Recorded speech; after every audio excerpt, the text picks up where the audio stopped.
يعمل حاجه. مش هو اللعيب اصلا اللي احنا نزعل عليه، والله العظيم ثلاثه. ما هو اللعيب اللي احنا نزعل عليه خالص. احنا في ناس كتير كنا نزعل عليها. امام عاشور كنا نزعل عليه، اشرف بن شرقي كنا نزعل عليه، فرجاني ساسي كنا نزعل عليه، مصطفى محمد نزعل عليه، طارق حامد نزعل، مصطفى فتحي نزعل، محمد ابراهيم اللي مشي من زمان ده ازعل، لان محمد لعيب كبير. اما هو لعيب مصطنع، لعيب صنيعه 100 عقبه. احنا اللي خليناه نجم عشان عايزين يبقى عندنا نجم. اقول لي كده مين غيره؟ شيكابالا مبطل بقاله 40 سنه. مين تاني؟ الونش مقضيها مستشفيات بقاله سنتين. قول لي مين تاني كده ممكن انجمه؟ ناصر ماهر بيمشي على سطر ويسيب سطر. كابتن عبد الله السعيد عنده 50 سنه. مين كده في فرقه الزمالك ممكن يتنجم؟ قول لي كده. مفيش غيره. واحنا متعودين ان احنا لازم يبقى عندنا نجم. فرقه الزمالك لازم يبقى فيها نجم.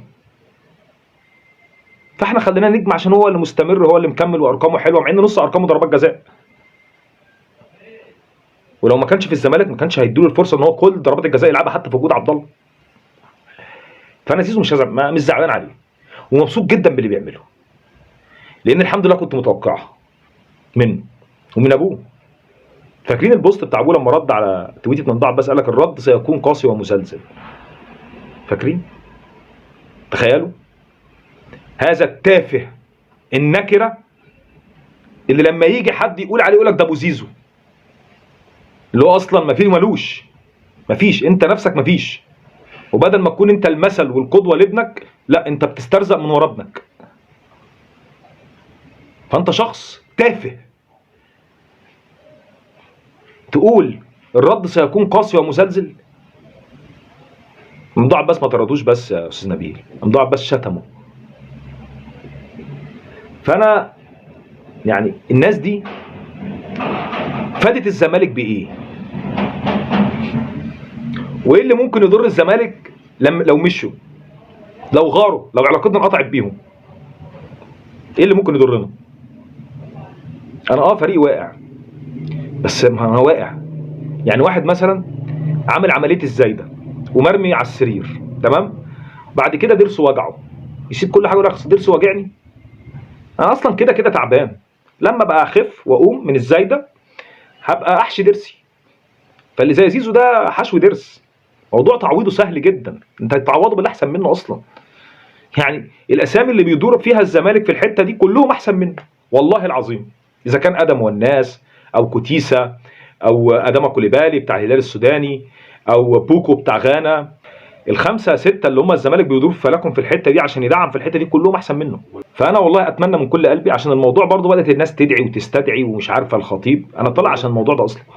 خلينا نكون متفقين الاول ان محمود الخطيب زي ما هو بيحب النادي الاهلي قوي، تمام؟ وفعلا بيحارب على مصالحه. هو بيكره الزمالك قوي ويهمه ان الزمالك ده يبقى كوم تراب، تمام؟ لكن ده بيتوقف على مين الجثه اللي قاعده على كرسي الزمالك. لان لو تلاحظ ان الخطيب مثلا فتره مرتضى من 2017 لحد 2020 كده، الفتره دي كان فعلا مصدر لنا دور الضحيه. شفتوا؟ ده هو وتركي اتلموا عليا وخدوا لعيبتي، كانوا بيدوروا يحلفوا اللعيبه بتاعتهم على المصحف، سيد وهو. ازاي تحول من الشخص المستضعف اللي عايز يظهر ان هو ضحيه وان هو بيتشتم وبيتغلط فيه، وكمان في تعاون بيتم بين الزمالك وتركي الشيخ عليه عشان يوقعه وعشان يحاربوني، تمام؟ للصوره اللي عليها دلوقتي اللي انا ده جامد ومعايا وهاخد منك اي حد ومش عارفه ايه. كانش يجرؤ يفاوض لعيب في الزمالك. موضوع احمد الشناوي لو فاكرين، لما تركي الشيخ قال له طب انت عايز تدعم حراسه المرمى بمين؟ في وجود المحامي خالد ابو بكر، وتركي الشيخ حكم. قال لك انا عايز، وقال له احسن اتنين حراس في مصر مين؟ قال له احمد الشناوي في الزمالك ومحمد عواد في الاسماعيلي. خلينا في عواد عشان مش عايز مشاكل مع الزمالك. قال له لا، تركي قال له لا خلينا في الشناوي. فلما جاب الشناوي وجابوه مش عارفه ايه ساعه الجد الخطيب قال لك لا الموضوع ده مش هقعد فيه ومش عارفه ايه. وتركي الشيخ ما لقاش اي حاجه يقولها للواد، فراح قايل له انا بس جاي استطلع رايك لو ما عندكش مانع تلعب في السعوديه. واتحرج جدا، تمام؟ فازاي التحول ده حصل؟ ان الخطيب من مرحله المستضعف اللي عايش دور الضحيه، وان الراجل اللي بيتم اهانته والخوض في عرضه وي وي وي وي وي وبيتم التآمر لاسقاطه وتدمير فريقه، للشخص اللي فارد لك عضلاته ومعاه الدنيا كلها ومعاه الفلوس، واخد منك اي حد، واخد مدربك، واخد لعيبتك، ومش هاخد حد غير لعيبتك. تمام؟ ايه اللي حول ده من شخص زي ده لشخص زي ده؟ تمام؟ كنت لسه بحكي لباسم عن موضوع حسين الشحات. حسين الشحات الاهلي اول ما راح يجابوا من العين، لما راح يتفاوض على العين، قال لهم 2 مليون دولار. تمام؟ ايه اللي وصل الموضوع لخمسه؟ الزمالك. مرتضى منصور في الليله اللي بعت فيها الخطيب عرض رسمي ب 2 مليون دولار، بعت عرض ب 4 مليون دولار. ولو كلكم فاكرين الزمالك كان هيبيع محمود عبد العزيز اللي هو لعيب السته بتاعنا، كنا هنبيعه البيراميدز ب 5 مليون دولار لو فاكرين، لو حد فاكر. فكانوا هياخدوا فلوس محمود عبد العزيز، كان الموضوع بيتم. محمود عبد العزيز ما يسواش مليون دولار، فلما تركي يشتريه بخمسه اعرف ان الفلوس دي كده كده كانت خارجه يعني. فخمسه، فكانوا هيدفعوا الفلوس دي في حسين الشحات، مع ان الزمالك كان عنده مش محتاج. لكن دخل عشان الفتره دي كلها كانت اسود فتره في حياه الخطيب. لو فاكرين ان الفتره دي حتى كانت ساعات زوجته بتكتب بوستات كتير او تويتات كتير وتقعد تتحاسبن وتقعد تعمل. لو فاكرين الشخص اللي بان في صوره الضحيه لسنين دلوقتي عامل فيها بطل. ليه؟ عشان اللي قاعد على الكرسي عندك، اللي قاعد على الكرسي عندك شخص بلغ من الضعف منتهاه، ومن قله الحيله اقساها. يعني هو شخص بلغ ازيد حاجه في كل حاجه في الفشل، الى جانب انه السمات الشخصيه بتاعته انه شخص ضعيف ومش صاحب قرار. هقول لكم حاجه، ليه الخطيب ما كانش يقدر يخش ياخد لعيب من الزمالك او يخش يفاوض لعيب من الزمالك؟ هو يقدر يعملها، لكن ليه ما كانش بيعمل كده؟ انتوا عارفين ليه؟ لان عارف ان هو بيعامل واحد مجنون، واحد مختل. الزمالك لو في خزنته كلها 100 مليون جنيه، حسين لبيب هيفكر في الطايره واليد والسله والمستحقات بتاعه العمال، وبعد كده يشوف الكوره باقي لها ايه ونمشي حالنا وكده. مرتضى ممكن يروح يفاوض لعيب عندك بياخد 10 يقول له 100 ويديله ال 100 مليون اللي معاه، ولو النادي ده هيتقفل. فما كانش ينفع يعاند مرتضى، لان مرتضى شخص مختل بايعها. النادي كله خزنته كانت فيها 40 مليون راح اداهم لعبد الله السعيد. طب ده انت عملت كده ليه؟ عشان قعد مع الشناوي، لمجرد ان قعد مع اللي سمع ان هو قعد مع الشناوي، هو ما قعدش اصلا، ده اللي قعد تركي. فالخطيب عارف انه بيعامل شخص يمتلك حق الرد، يقدر يرد حتى لو الدنيا هتخرب. لو النادي ده هيجي عليه وطيه بعد كده ويدين، هتصرف. تمام؟ فما يقدرش يعمل كده مع مرتضى، ما يقدرش يعمل كده، لان مرتضى هيدمر له الفرقه. كل لعيب هيجي يخلص عقدك عنده بياخد 7 40، مش 10 و12 زي ما انت هتعمل، لا 40. شخص بايعها، فما كانش ينفع يعاديه، ما ينفعش. هو ده علمك، ده علمكم. موضوع كهربا ده، مرتضى منصور كان عايز الاهلي ياخد كهربا. يا جدعان كهربا كان كل طلباته، عشان بس الناس بتنسى، كهربا كان كل طلباته ان انت لما جيت انا رجعت من الاعاره من اتحاد جده وخرجت اعاره تاني، انت مددت لي عقدي على العقد القديم. طب انا دلوقتي خلاص خلصت سنتين الاعاره بتوعي ورجعت الزمالك، ينفع اخد 2.5 مليون وفي زمايلي في الفرقه بياخدوا 9 و10 وانا نجم؟ طب انت ايه المطلوب يا كهربا؟ المطلوب ان انا اعدل عقدي اخليه 6 مليون او 8 مليون واكمل عادي. قالوا له ايه؟ قالوا لا لا، مش هتعدل، مش هتعمل، هنبيعك، هنعمل ايه، هنسوي ايه. ليه كده؟ لان مرتضى بيعامل النادي وبيعامل اللعيبه على انها عزبه فعلا، عزبه محدش يقول له لا فيها، محدش يرد عليه فيها، محدش يقول له بم فيها. اللعيب اللي هيرد ويبتدي يقف قصاده ويقول زي مصطفى فتحي، زي كهربا، يمشي. انا عايز كل اللعيبه مطيعه، هي سيكولوجيته كبني ادم كده. هو لو كان عايز يقعد كهربا كان قال له ماشي هديك 6 مليون وعد وانت عادي يعني، كان كمل. ما مرضيوش. ليه مرضيوش؟ هم عايزين يمشي، عايزين الاهلي ياخده. شفت دي؟ والله العظيم 3. الزمالك كان يقدر يقعده عادي جدا، عادي جدا. عايز اقول لكم حاجه، كهربا جه قبل الكونفدراليه قال للامير انا هكمل الكونفدراليه ومش عارف ايه بس انا همشي يا امير. قال له تمشي ازاي؟ قال له والله انا همشي، انتوا كده مش مديني حقي ومش عارف ايه. قال له خلاص بس الكونفدراليه وخير، وعايز تمشي امشي.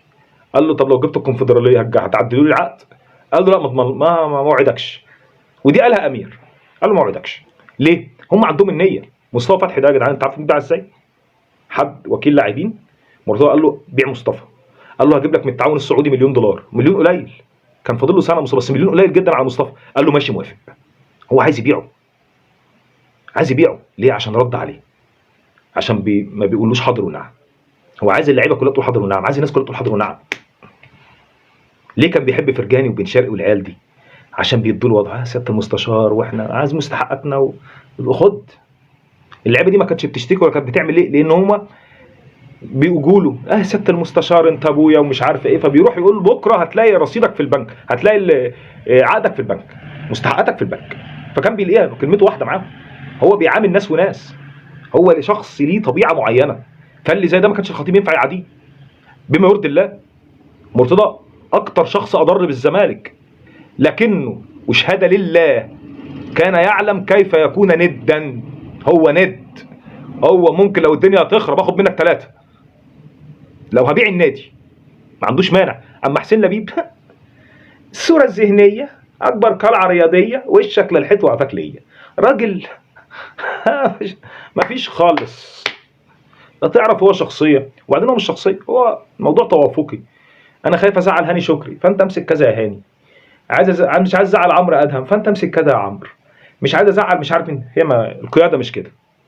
القياده انك تكون صاحب القرار الاول، وانك انت تقدر تمشي قرارك حتى على اعضائك. يا جدعان نادي الزمالك طول تاريخه ما كانش في حاجه اسمها ان حكم مؤسسي واعضاء مجلس الاداره يكون لهم دور ومش عارفه ايه والكلام ده. امام عاشور انا قلت يا استاذ ايه، انا قلت ان الفتره من 2017 ل 2020، لان بعد حل مرتضى، بعد ما عزلوه ورجوعه تاني رجع مرتضى منزوع كل شيء. فانا ذكرت قلت 2017 ل 2020 موضوع مرتضى الفتره اللي رجع فيها بعد كده كانت لتدمير كل حاجه. فبيع امام ب3 هيرجع الاهلي، يرجع الاهلي عادي ومفيش مشاكل، فهماني؟ هو رجع لاسباب. اما الفتره الاولانيه هو كان بيشتغل على انه ايه، فلما خد الشومه الجميله في 2020 وقرار الحل قبل فاينل القرن رجع شخص منزوع كل شيء. وده انا قلته كتير حتى على صفحتي على الفيسبوك. ما انا ما بشكرش فيه، انا بذكر لك موقف عشان بس ما تاخدنيش في قصه مرتضى. ما علينا. اللي حول الخطيب من الشخصيه الهاديه اللي عايز يبيع للناس كلها فكره ان هو مظلوم وان بيتحارب وبيتشتم والكلام ده، للشخصيه الجباره اللي باين ان هو جبار وبياخد لعيبه الزمالك، رئيس الزمالك ومجلس الزمالك. السبب في ده اعضاء الزمالك، السبب في ده دول لم يحسنوا اداره موارد النادي ولم يحسنوا اداره النادي في اي قطاع فيه. لا النهارده كره اليد بنخسر كاس مصر عادي، بقينا نخسر من الاهلي عادي في كره اليد عادي جدا. اللعبه التاريخيه بتاعتنا بقينا نخسر عادي. فرقه الكوره بسم الله ما شاء الله دي اقل فرقه كوره من 20 سنه. تمام يا جدعان؟ لو حد فيكم بيتفرج على ماتشات كتير من الاستاد، الفرقه دي لما تتفرج عليها من الملعب كانك بتلعب دوره رمضانيه لعلمك. فرقه تعبانه خالص بما يرضي الله، تعبانه خالص. فرقه الزمالك تعبانه خالص. فانت في كل حاجه ضايع.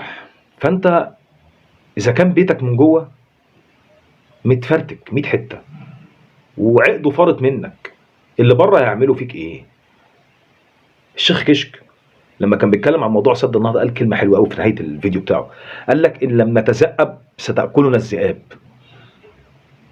عشان تلاعب حد بشخصيه محمود الخطيب والاهلي لازم تكون ديب، حتى لو معكش امكانيات. خبطتك تكون بالقبر، خبطتك والقبر زي ما بيقولوا، ضربتك والقبر. انت معكش، ما تفتحش على نفسك فتحه، كل حاجه تبقى في السر. واحنا عمرنا شفنا الضياع اللي فيه اي مجلس. مجلس حسين لبيب مش اضعف من مرتضى وبس، مجلس حسين لبيب اضعف مجلس في تاريخ الزمالك. مجلس حسين لبيب قلم ابن كلب خدناه كلنا. فالسبب في الجبروت اللي وصل له محمود الخطيب ده مجلس اداره الزمالك. هو الحال كان هيبقى ازاي لو مفيش ممدوح عباس؟ الحال كان هيبقى ازاي؟ بما يرضي الله الحال كان هيبقى ازاي من غير ممدوح عباس؟ عموما ده لا ينفي ان محمود الخطيب شخص بيحب الاهلي، وان محمود الخطيب فعلا يهمه مصلحه الاهلي، وان مجلس اداره الزمالك الحالي لا يستحق المنصب اللي هم فيه، مفيش واحد فيهم يستحقه، مفيش حد فيهم يستحقه، وان حسين لبيب ده اضعف من تولى رئاسه الزمالك طوال تاريخه، وان النادي في عهده تاريخه يذكر ان كان اكتر فتره الزمالك فيها مستباح. مش بس انتوا فشله، لا ده فيهم ناس من جوه بيحاربوهم من جوه، متخيلين؟ يعني وسطهم ناس بيحاربوا بعض، مش بس هم فشله، لا ده بيحاربوا بعض ويفشلوا بعض. هو ايه اللي بوظ صفقه البوبنزا؟ رحمه الله عليه، رحمه الله عليك يا بوبنزا. انا زعلت على بوبنزا بما يرضي الله، انا كان عندي امل انه يرجع اصلا، بيقول يلعب عندنا سنه ويتجنن تاني ويمشي. السنه دي كنا ناخد فيها كل حاجه، كان هيجيب 50 جول، لعيب مش طبيعي. رحمه الله عليك يا بوبنزا. ومين بوظ صفقه كريم البركاوي؟ تسريبات من قلبهم. الايميلات اللي اتبعتت خلي بالك ده علينا قواضي وعلينا، من قلبهم من قلبهم. معلش انا عندي برد في الجسم في العظم، انا مش قادر الصراحه، اعذروني. ايه رايك في انك تدعي على حد بالمرض بسبب كوره؟ ده مين اللي دعا ده؟ اللي اسمه مصطفى القاضي ده دعا. ما انا بقول لك الناس يعني خاطبوا الناس بقدر عقولهم. في ناس فعلا، الله يسلمك، في ناس فعلا انا الموضوع بالنسبه لي عادي ومقتنع جدا ان ده حق الخطيب ان يحارب خصمه، تمام؟ انا مش في المدينه الفاضله، فانا مستوعب عادي جدا. في ناس مش متقبله، في ناس فاكره انك انت بتاذيني وبتيجي عليا، فالناس برضو يعني ايه، كل واحد ليه عقل يعني. اما انا يمكن عشان برضو عارف دماغ الخطيب شويه، او عارف ايه اللي هيحصل بعد كده كمان، لعلمك الموضوع مش هيكمل. عشان كده دايما بقول دوام الحمل المحال، الموضوع ده مش هيكمل، خلي بالك. ايه رايك في عادل بولبينا؟ كويس جدا عادل، يا ريت عادل بولبينا. بحب اسمعك جدا، انت فاهم كوره بس متحامل على الخطيب جدا. انا ما اتحملتش عليه خالص يا جلال. انا ما قلتش حاجه عليه خالص، انا قلت الراجل بيحب الاهلي فعلا، انا ما قلتش عليه اي حاجه لحد دلوقتي. انا بقول ايه اللي حوله من شخص عايش دور الضحيه وشخص مستضعف عاوز يبيع ان هو مستضعف، لشخص فيه جبروت واخد منك اي حد واذيك. ده اي حد فينا ممكن يبقى كده لو اديته الادوات. هو شخص مثلا حاسس ان هو ضعيف، ورحت انت جيت خليته ساموراي ولعبته جيم ومش عارف ايه، ورحت مديله مطوه قرن غزال، قلت له يلا روح، هيعمل ايه؟ ما انت شرسته خلاص. اللي شرسه حسين لبيب ومجلسه، دول لو اقوياء ويقدروا يردوا ما كانش يعمل معاهم كده. لان الخطيب شخص مش ساذج، هو عارف ان دول على قد ايديه. اما مرتضى عادي جدا ياخد منك لعيب، بياخد تديله انت 10 مليون وعرض عليه تجديد 15، يقول له 100 مليون، مفيش مشاكل. اهم حاجه ياخده منك، لازم يأذيك، كان تارجته يأذيك. فالخطيب عارف بيأذي مجلس حسين لبيب ازاي، بس لان هم ناس على قد الايد. فدوام الحال من المحال، لا الخطيب مكمل ولا حسين لبيب واللي معاه دول مكملين. فممكن جدا يجي شخص ثقه، بس ده اللي انا عايز اقوله. سوا عليك ما كانوش بالمناسبه قسما بالله ابو زيزو ما كان يقدر يعمل كده مع مرتضى. انتوا عارفين ليه؟ الشخصيه الوضيعه دي تخاف ما تختشيش. اما عادي ممدوح عباس راجل بيزنس مان، رجل اعمال كبير عنده 105 سنه، فيعني مش.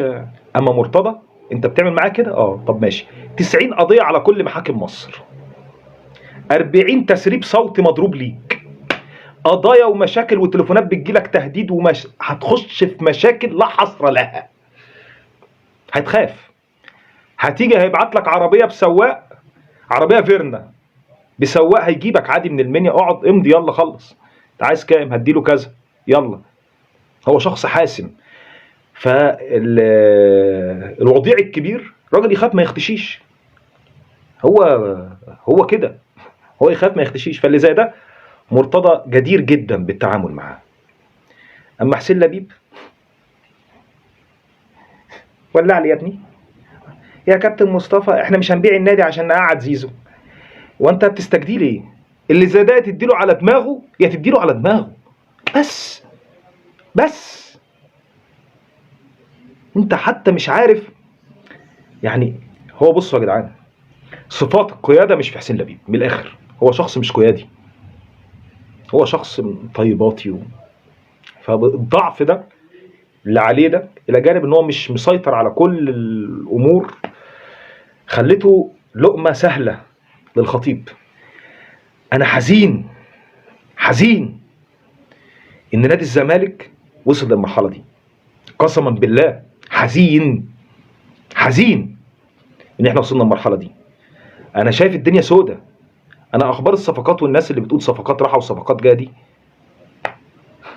انا مش مقتنع بيها لحد دلوقتي، لسبب بسيط جدا. كالعاده كل ميركاتو بتدخل الميركاتو بالسالب. عندك غرامه الجيم باشيكو 880 الف يورو، تمام؟ انت داخل سالب 880 الف يورو.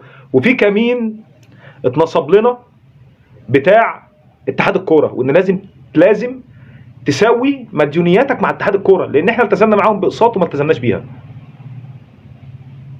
ابو سليم بيقول لكم في صفقات جامده ومختلفه وافتكر كلامي. والله انت ادرى يا ابو سليم، لكن انا بقول لك انا مش متفائل. ليه؟ لان دايما بتخش الميركاتو بالسالب. هو الامل في الله، وتقريبا في فرع اكتوبر او فرع اكتوبر ده الشنوف في شهر 5 زي ما بيقولوا، فالزمالك هيجيب اللي هو عايزه ويعمل فرقه بنص مليار جنيه، تمام؟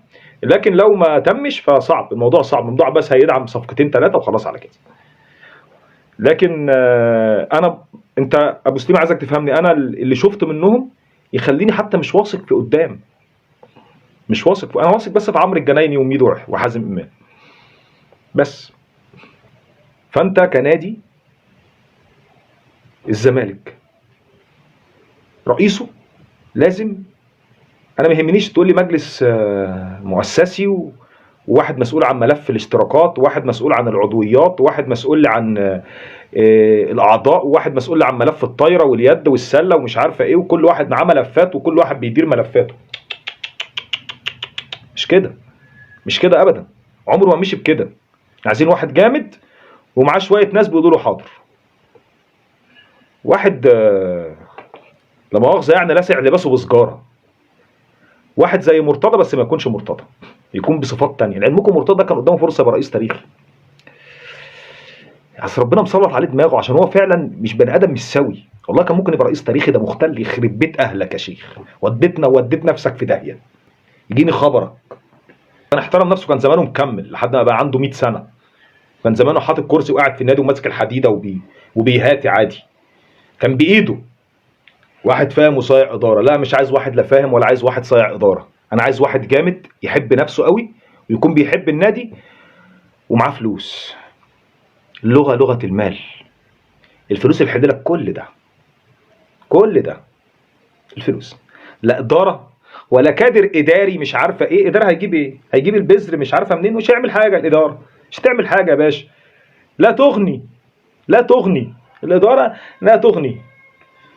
عارفه انت مش عارف ايه، كان شاعر اسمه امل دنقل كان بيقول لك مش عارف ايه كده بالعبارات ولا الشعارات اللي ما بتجيبش سجاره او حاجه كده، يعني اللي هو احنا كل دي افلام، كل دي شيشنا فلوس. شخص قوي بيحب نفسه وبيحب النادي، يحب نفسه الاول بس يكون بيحب النادي، بيحارب على مصالحه، والله حتى لو ملوش في الكوره، بس يكون شخص ذكي وقوي. مرتضى كان لعلمك كان مسدس ميه، مسدس ميه، بس كان بيهت ليه؟ لانك انت برضو شوف انت بتعامل مين، وشوف انت بتعامل مين. عمل عبد الناصر زيدان وابو المعاطي زكي، وبيستقوى على الناس اللي يقدر يرهب بيهم ناس وراهم، تمام؟ يعني مثلا اقول لك حاجه، هو لو كان موجود حاليا دلوقتي ما كنتش هتلاقي المبوله اللي اتفتحت علينا بتاعت النهار ومش عارفه مين كان كل واحد هيفكر في الكلمه 1000 مره، لانه هيسوحه، هيرفع عليه 80 قضيه، هيبعتوا في قواضي في بني سويف وسوهاج والمنيا ويلففوا كعب داير، كلها قواضي في شنك، بس هيأذيك، هيضغطك ومش هيخليك تنام وهيزق، هيبهدلك. فانت هتفكر. اما حسين لبيب طلع بيان، نادي الزمالك اكبر قلعه رياضيه في مصر ينأى بنفسه عن التحدث مع انصاف الاعلاميين. وما دول عارفين يعني ايه انصاف، ما دول عارفين اديله كف يا اما تقول له ما يصحش كده، ما يصحش كده دي هيزوم عليك تاني، هياكل دراعك تاني. اما لو اديته كف مال هيتعدل. فمرتضى كان بيديله كف المال، بس مش عشان حاجه، عشان هو شخص، هو صفاته كده، حسين لبيب شخص ضعيف. على في كل المستويات شخص ضعيف. يلا اديتكم جلاش.